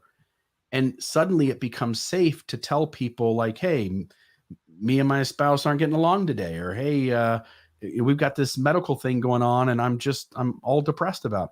And then all of a sudden an hour conversation ensues about how life is hard, and people are sitting with you in it. Nobody's trying to fix it for you, and nobody's trying to avoid the conversation or step away from you. Brene always talks about empathy and sympathy, and sympathy is you've fallen into a hole, and sympathy is the guy, instead of coming to really help you, he throws a sandwich down and stands up top and goes, that's got to really suck over there. Mm-hmm. And when she said that about the sandwich, in Mormonism, I thought of a casserole. Like, we drop a casserole off at your front door and go, good luck with that. Wow. I hope it gets better. Wow. And we leave, right? And the reality is, what you need is someone to come in and sit down and go, you tell me what you're feeling and thinking, and I'm going to sit right here, and I'm not going anywhere, and I'm going to hold that with you. I'm not going to be able to fix it, but I'm going to sit right here with you and hold it with you for a while. Yeah. And it's such a difference. And as you point out, in our friend group, that seems to be there. Like, I'm just in my head going over, the folks we hang out with, and it becomes really safe to go, I feel like shit today and it's not a good day. Well, and nobody tries to get away. No, not at all. Shortly after we left the church, I don't know if you even remember this, but it was at your house where it somehow came up that after leaving the church, I experienced something I had never experienced before. I felt depression myself, and it's like, this is what's going on. And it was at your house with that group of friends when I felt safe for the first time to talk about that, and then started therapy myself and worked through stuff and kind of came out the other side to be where I'm at now to help other people. But it's just such a liberating weight off of your shoulders to be able to say whatever's on your mind and feel safe doing it, whether that's with a friend or a spouse or a therapist, however that looks. I can't overemphasize how liberating it feels to just put voice to it. Yeah. And not this statement here, but I think it was this gentleman was asking, if I don't have that close-knit community, what can I do? And I'll say that some of us are quirky. And in fact, often it is the quirky among us who deconstruct Mormonism sooner, because they already recognize they don't fit in, and they're already dealing with the pain and hurt that comes from not fitting in other places in their life. And so now it's happening in Mormonism, and they can begin to see that they really don't belong here. And so they may deconstruct it at an earlier age. And some of us are quirky, and it's really a struggle to make friends and to build community. And so for folks who are able, like, if you can find like-minded folks in face-to-face kind of friendship groups where you go to dinner together, or you hang out at each other's house together, great. But for those who aren't able to get to that, there are social groups on Facebook or different discussion forums, and those places seem to be offering a virtual community that seems to work for a lot of people. I think even just finding voices, say you pick up a book and you read Brene Brown and you go like, man, she's speaking to my soul. She is representing the things I'm thinking about. Even finding a good book with some author that you relate to can also serve that purpose. You pointed out, again, therapy, regardless of how you get it, I think every human being needs a space where they can say the hard things and nobody's going to throw shame and judgment back, but instead go like, hey, I may not do it just like you, but I experience similar things, and damn, aren't they hard? Yeah. That seems to be what people need, and I think there are other places to get that. Yeah, for sure. But again, I think an in-person community does that best, but the world isn't perfect, and we all don't have access to that, and so you have to find as much of it in various places as you can. Yep. Anything else there? Otherwise, you can go ahead with the next one. I'll go to the next. Dealing with the fact that I'm disappointing others. I mean, that is a lot of weight to carry, to feel like what you're doing is making you a disappointment to the people you care about most. That's so heavy to hold. Yeah, dealing with the fact I'm disappointing others. You really have two choices in these moments. You can compromise yourself and you can help others feel safe and feel comfortable, but at the expense of having to sit in the discomfort and pain of pretending to be the person that you believe they need you to be, and to be an idea of yourself rather than be you, hence fitting in, right? Fitting in is compromising. Or we can choose to be our authentic self, which on one end will feel freeing and congruent, like our insides and our outsides will match. So we will feel stable and on solid ground. But at the risk of feeling shame from others, inability to allow diversity, and the risk of losing relationships where they were only willing to love an idea of you and not love the actual you. And it's not perfect. Like, it doesn't always go well. We talked about this same idea earlier. Um, but I'll say this, and I see this in you guys too. When you show up willing to be a large chunk of your authentic self, there is a certain weight you've been carrying around that goes away. And there will be people maybe in the world who will mock you, shame you, emotionally flood you, manipulate you, express disappointment in you, distance themselves from you. But you're going to have to make peace with the fact that they really didn't like you anyway.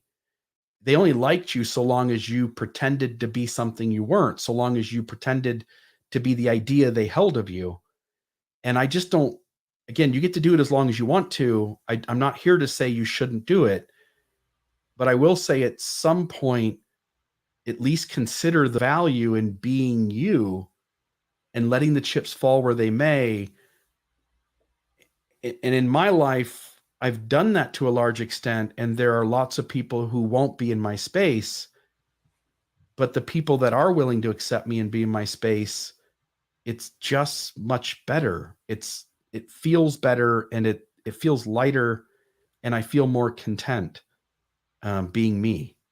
Any thoughts there? Gosh, you worded it so perfectly. And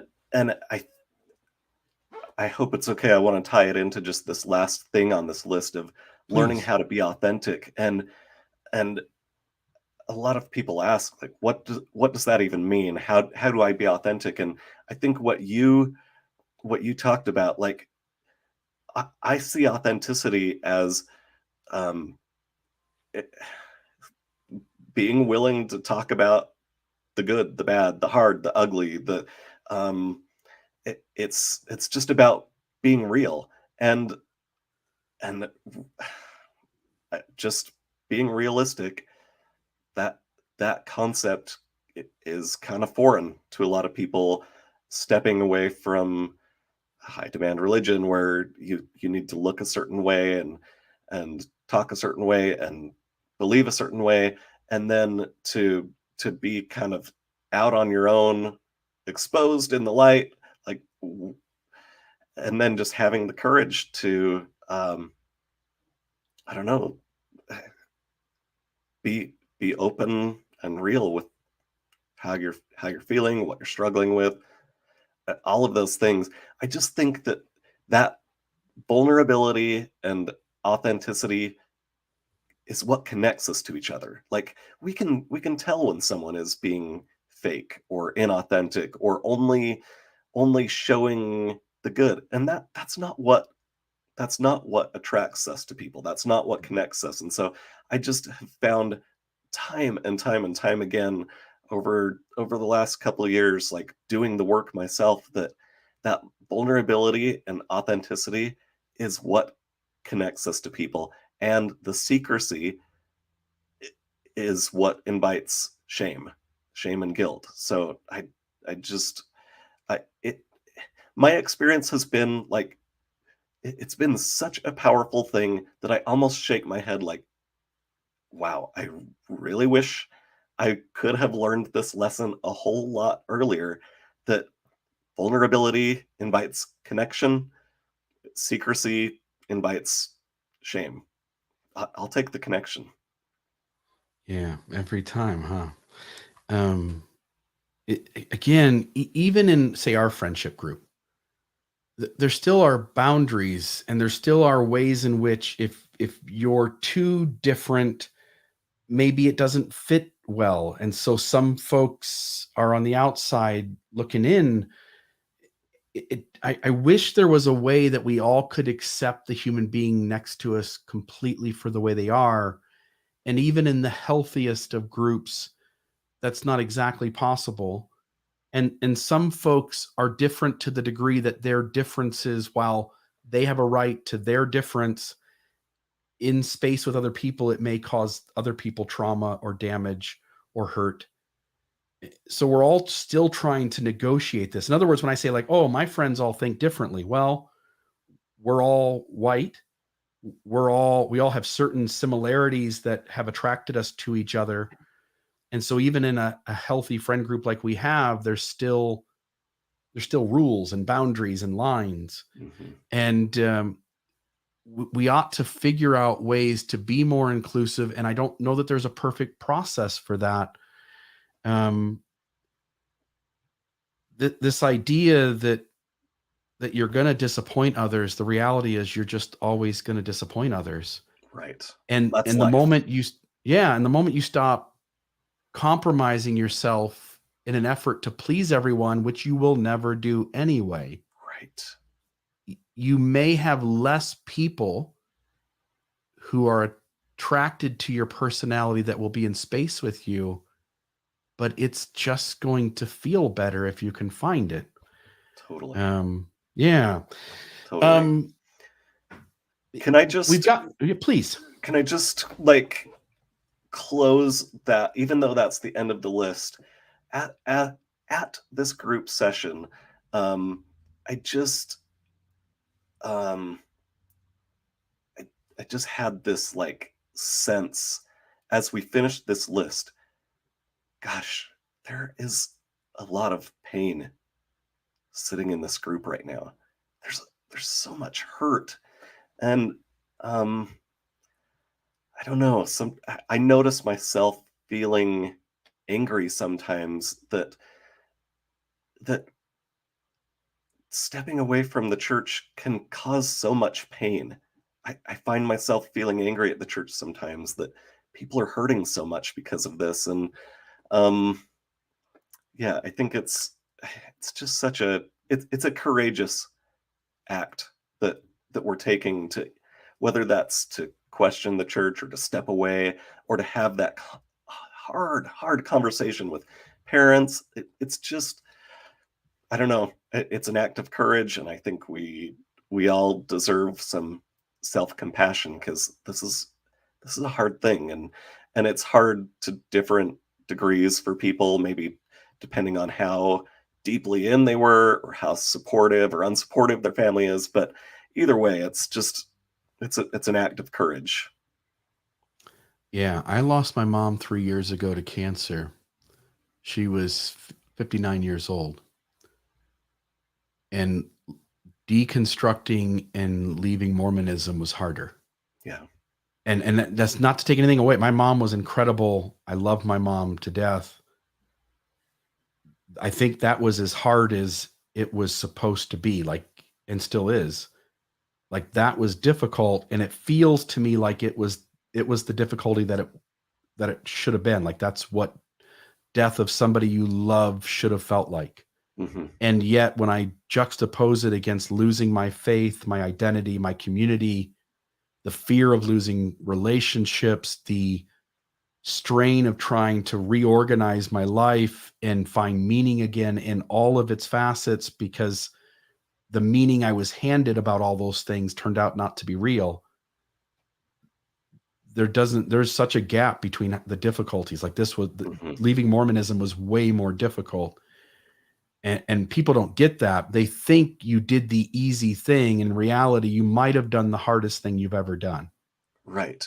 And not that I assume I can speak for you here. Not that we regret, at least for me, and I think for you in our conversations, I can say this too. I don't regret it for a solitary second. Like my life is really, I'm happy. I don't regret it. And also, there's some mud to wade through on the other side to get to that point. People will say, do you wish you did anything differently? And I actually go, no, because if I did something different, I don't know if I'd be here in this moment. And I really like me. I like my life. I like my friends. I like my marriage. I like all the things that are going on. Again, not everybody has that experience. Some people are dealing with stuff that they are in this moment feeling hopeless and finding no meaning in life. I grant that. Right.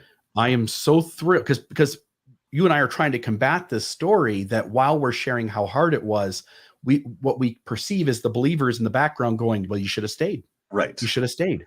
And the reality is no. That's not it at all. It's giving space to it's really hard.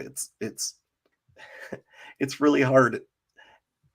And also I don't regret it for a second. I'm happier. I'm happier on the other side of things.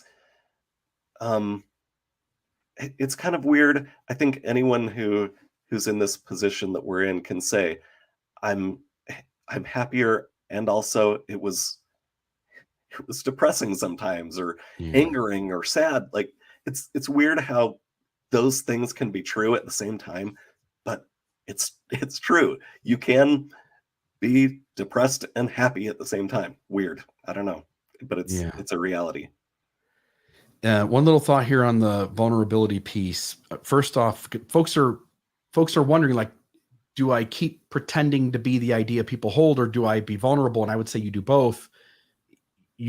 One thing I learned reading Brene Brown is you really test waters. You really lean into, like, is this person able to hold my story sacred?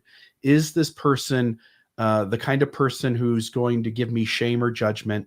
I'm not responsible to give everybody my vulnerability. I pick and choose spots where it feels healthy and appropriate. And then the second thing, which Brene also says, is to take small risk. Like, maybe you perceive this person's probably going to handle my story in a sacred way, but I'm not 100% sure, but I'm 93% sure. And so I'm going to test it. I'm going to see if that works. And I think what you find when you methodically expose yourself is that, generally speaking, you've made good guesses about who can hold your story sacred and who won't. And most of the time it turns out being validating and giving content and giving fulfillment in your life, because most people handle it pretty well. Yeah. And the I people think that you gauge is handling it well. Totally. As a therapist, I like to find those things to kind of nudge people out of their comfort zone and do the hard things. And a lot of times people find that we make up in our heads what's going to happen, and it's so much worse than reality. So I'm all for taking those risks and taking chances and being authentic. And also, like you said, like not everyone is safe to hear your whole story. In the thing we haven't said, but I think maybe most important to people in this gap of space, right? Like, Mormonism gives you all the answers. It works until it doesn't. You deconstruct most of your system prior to rebuilding whatever the new side of life looks like.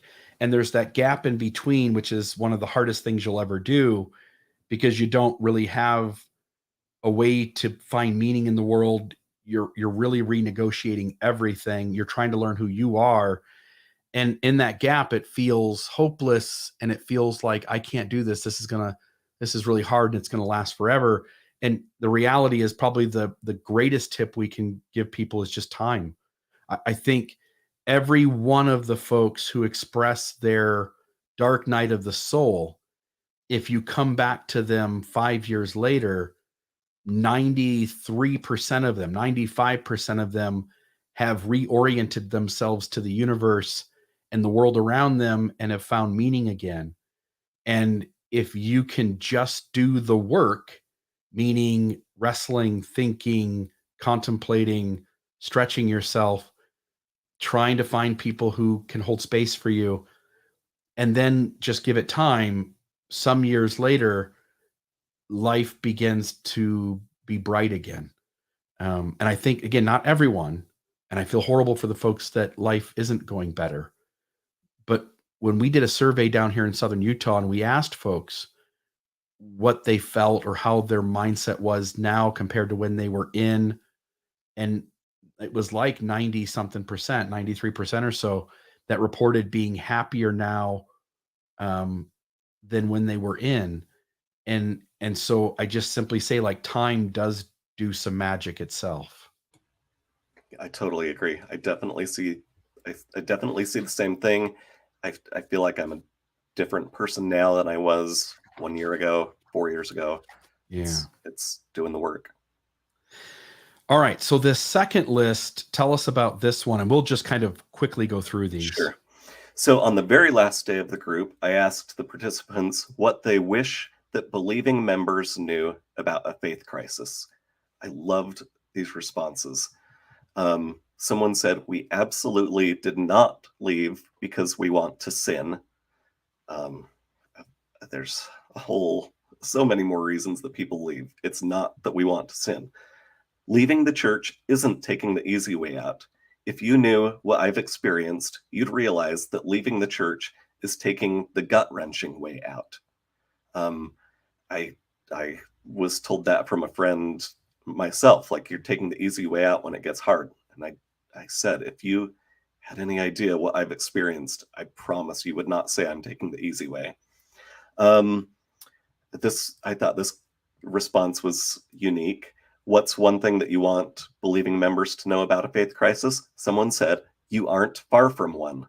No, you aren't. Okay, that's interesting. So they said faithful members, faithful members may suddenly and unexpectedly face a faith crisis themselves when they discover troubling aspects of church history. So, I mean, a lot of times it's the most valiant, faithful members who, when they come across certain things, that shelf can crash pretty quick. That was definitely the case for me. I would not have seen this coming in a million years. I have heard from so many people still in, regarding the folks that make up the listenership of this podcast, that the believers who are still in have said on multiple occasions, that was the guy or that was the woman I thought never would lose their testimony. Because it often happens to the person who takes Mormonism the most seriously. Mhm. The folks who were both feet in, all in, those are the folks who, when they see the discrepancy between what they expected Mormonism to be and what it actually is, they're the ones who experience the most strained fracture. Yeah, Yeah. that's the case for me. Yeah. Um, One person said, when you leave, it's not that you've lost yourself. You've actually found yourself. Loved that Yeah. perspective. I wish they knew how much I want to talk about it. I want them to know because I wish I knew 5 years ago. And it really goes back to what you were saying earlier. Like, it's in a lot of places, it's okay for believing members to talk about their beliefs, but it's not okay for people who've left to talk about their beliefs. And what I see most consistently is that that topic is so frightening that believing members or family members don't even ask. They don't want to know. It's way too scary. They don't want to risk their faith crumbling, and so they won't even ask. And um, We perceive, as the person becoming disaffected or having lost or losing belief, we perceive that you, the believer, are really uncomfortable making space for us to tell our story. yeah, And so it may look to you like we don't want to talk about it. As you're pointing out, we would love if you asked us yes, what's going on. We would love if you sat down and said, "Hey, I've got 2 hours set aside. I'd really like to know what your faith journeys look like, and I'd really like to know what it was you ran into." And to make space for that person to share with you how hard this has all been and what they've learned and why they can't stay. And the only reason they're not saying that is because they can tell from your body language, your words, uh, the behaviors on your end, that you're scared to death to hear it, hmm, and you're not going to make a safe space for it to be heard. yeah, They are begging to tell you their story. I've experienced that. I've gone to my in-laws on multiple occasions and said, "I really would like you to understand where I'm coming from." And they can't. right, And so at some point I go like, "Oh, they're not going to let me. So I just have to be quiet and stay away. yep, I'm not allowed to tell my story." yeah. If Yeah. someone said what you said, just tell me about your story. That would mean the world to Yeah. someone. That would be so Amen. powerful. Yeah. Amen. Okay, so let's go to the next one. My faith crisis is a spiritual experience. It's not about knowing all the answers, it's about being able to ask the questions. Such a cool perspective. Like just being able to, Mm. I mean, when I was in the church, I found comfort in knowing all the answers. And now I love not knowing the answers. I love exploring and finding what works for me. It's cool. Inside, Um, the questions weren't even permitted. yeah, yeah. And now I can ask the questions. Yeah. Someone said they wish that members knew that we're still the same people. Someone else Yeah. said, I think it's more accurate to say that the church is facing a truth crisis instead of saying I've had a faith crisis. Mm. Very true. Yeah. Yeah. Um, It, the it is only a faith crisis because the story you were given didn't hold up. Because the church is having a truth crisis, the individual had to face the way they put it all together no longer working. right. So now they're having a faith crisis because the church had a truth crisis. Exactly. Yeah. Um, okay, this is a huge one. The threats and scare tactics we were told about what happens when you leave are not accurate. No. So, Simon's Rider didn't leave because his name was spelled wrong. Thomas yeah. Marsh didn't leave over milk and strippings. Go read the history, folks. And the threat that you're going to be so unhappy when you leave. I mean, I like we've talked about. Granted, there's hard things about leaving, but the vast majority of people feel much more happy and whole after leaving.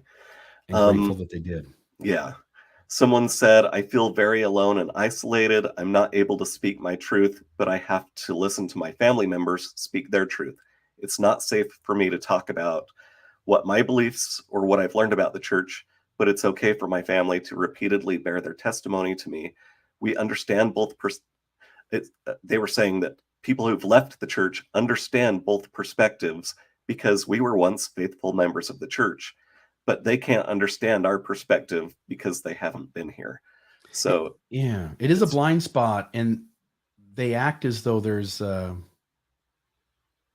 superiority of perspective on their end. In reality, they're the ones who have a deep blind spot, not knowing what both paths look like. yeah, yeah, we understand the other side. We lived it for a long time. Yeah, yeah, Um, a lot of times there's the perception of the angry ex-Mormon, and I totally get that. I totally understand where it's coming from. This person said, the angry ex-Mormon comes from recognizing that we have experienced trauma. That's powerful. Um, Someone said, I want to say, if you think it's been hard for you, imagine how hard it's been for me becoming the disappointment of the family. Yeah. Ouch. That's a lot of weight. Yeah. And this last one, I want to be loved by my family. I don't want to hear God still loves you. I want to hear I love you. Yeah. Again, we talked about how people want to be able to tell their story, and the reason they're not is because they don't feel safe, and the Yeah. believer just perceives they don't want to share their story. There's something similar going on here. Your loved one, you're telling your loved one, you're sending them the Ensign magazine, which I think is now the Liahona again, but you're sending your loved one a church periodical, or you're putting your loved one's name on a temple roll, or you're saying your prayers at night by your bedside, asking God to bring your loved one back in. And if you want to do more good for your loved one, find a way to be in physical space with them and look them in the eye and say, I know things have changed, but I want you to know that that doesn't matter. I love you, and I love you and accept you just today, just the same as what I did before all that happened. Yeah. That's the message. I don't want to hear God loves me. Like, regardless, I need to hear that folks that I love and care about accept me for being honest to my own journey and Hmm. being having integrity in my brain telling me these things don't add up. So I'm not going to fake it. I'm not going to pretend. I'm going to live my best life. And it isn't the way you wish I was living it. Yeah. Got a bunch of sirens now, but to have your loved ones go like, I love you. And there's no conditions on that. It's not Yep. conditional. Yep. That's really what every doubter is begging for. Every person who's deconstructed, every person who's become disaffected, they want to hear that they still have value, even though their brain says they can't do it the way they used to. Yeah. I had someone in the group say that their parents said, I still love you. And that word still bugged her a little bit. And she thought, wait, was that in question? Whether you would still love me or not if I left the church. And so I think the way that you put it was so perfect. Like, I love you no matter what. My love for you goes way beyond where you sit for a couple hours on Sunday or what your beliefs are. Like, I love you unconditionally no matter what. And I've had people tell me they love me and also convey that they are disappointed that I don't fit in the box they want me to fit in. And I'll just say that that's not the same message we're talking about. No. That is conditional love. You're claiming to love somebody, but you're expressing that really you wish they were something else. Yeah. And unconditional love is I love you just the way you are. Yep. Meaning you get to walk your journey the way you do, and I don't feel any need to put distance in our relationship. That's huge. Okay. Well, folks, if you are in Southern Utah and you're looking for somebody who can hold space with you talking about these kinds of things, Cory, where can people get in touch with your services as a therapist and the things that you do to help folks? Um, Probably my website, brightwaytherapy.com would be best. I can do telehealth stuff for across the state of Utah. Yeah. Right Way Therapy. I'm just going to try to find the site really quick and stick it in the comments for folks. We've got a lot of people down here in Southern Utah, obviously a large Mormon population. Uh, there certainly are folks here that need help. And I know you've done groups before that have gone well. I know you're doing a lot of one-on-one therapy and coaching. So I just put it in the comments, brightwaytherapy.com. And I can just tell you, I know Cory well enough to know that you can be vulnerable. You can talk about the hard things. I've never been in a conversation with you, Cory, where I've felt shame or judgment. I've always felt you listening, and I've always felt you make space for me to be me, and that means a lot. And so I appreciate you. And if anybody does need some help I can certainly vouch that Cory would be a great place to start to work out and process some of these things. A faith crisis is hard. And I think all too often Mormonism scares people by pointing to that window of the dark night of the soul and saying, look, it all goes south. You don't want that to happen. And as you and I are talking about it, it really is hard, but it also came with tons of growth and positive things that happened too. Yeah. And yeah, so it's been amazing as well. I wouldn't trade any of it for the world. I'd do it exactly the same way Same. all over again. Same. So perfect. Cory, thank you so much for your time, and I Thank can't you, wait to Bill. hang out with you. I'm sure it'll be sometime in the next 7 to 10 days. We'll see each other again. It seems that that's about what it is, but Yeah. Thank you. yeah, you're very welcome, and thank you for all you do. And folks, I hope you got some benefit out of this. We really are trying to help folks in these conversations to deal with deconstructing and reconstructing in and out of Mormonism. So I hope this was beneficial. Otherwise, everybody have a great day, and we will talk to all of you some other time. Take it easy, Cory. Thanks, Bill. See you soon.